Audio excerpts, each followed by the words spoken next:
Well, hello there, my sexy YouTubers. It's been a while. I have not done any voiceover video content in quite some time, but now we're back with a Diablo Immortal Blood Knight Vanguard build.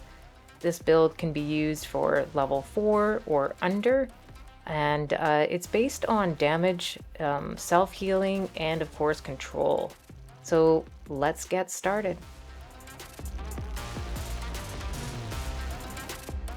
Starting with skills, we have Whirling Strike. This is going to increase your damage output by 40,000 plus to nearby enemies, causing also a knockback. Next up, we have Mephitic Cloud. We're going to use this to create a toxic cloud around us for 6 seconds that will confuse the enemies and cause them to attack one another.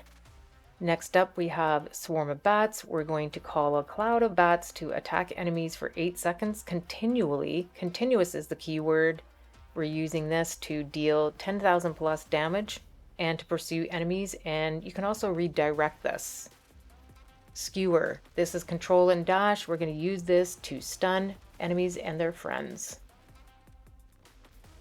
So getting into our essences for our armor, we're going to start off with Mask of Dimir, which is Whirling Strike, also increases your damage done by 19% for 3 seconds. Next up, we have Death Marked on our chest piece. Whirling Strike applies Drain Mark to enemies for 5 seconds. When you damage a marked enemy, you will recover life equal to 5% of that damage. Moving on to the shoulders, we have Golden Scold, and we're going to get some continuous damage with this because we're using poisonous bats, and they will follow us and damage shit. Nice. And lastly, the pants. We're going to use the Swarm of Bats to heal us for 21% of the damage it deals. Moving on to the essences for your weapons, we'll start off with the first one here being the Bisalver. This is your alternate main hand. Skewer now causes you to leap into the air and slam into the target location, knocking enemies airborne and stunning them. Next up, we have Sprig of Hawthorn, which is your alternate offhand. We're going to get Skewer to increase your damage by 19% for 4 seconds.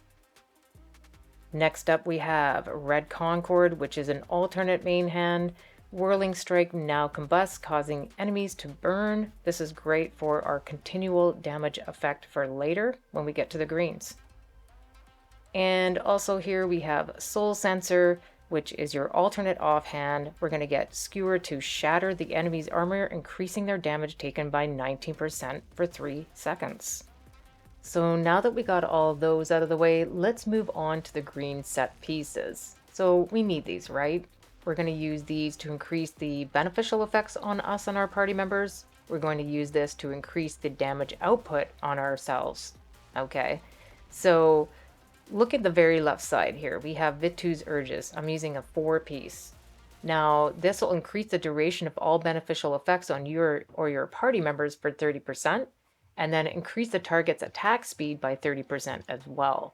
So get all 4 of you people in there with this on, and you guys will rock this.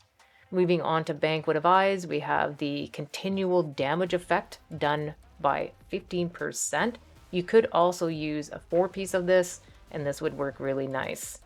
Moving on over here, we have increased the damage output for 15% while using a dash skill. Lastly, we have the Raid Charm. Now I have a rank 10 Blight Orb Bane. Conjure a Blight Orb for 8 seconds that tracks and follows enemies, increasing the damage they take by 100% while near the orb. So this is a great item to use. Make sure that when you go into like the level 4 challenge here, that you're not using a level 4 charm. Use something higher, and make sure your party members also have higher rank charms as well. Okay? I hope this helps everyone out. Please like and subscribe. Let me know your comments, and we'll see you for more next time.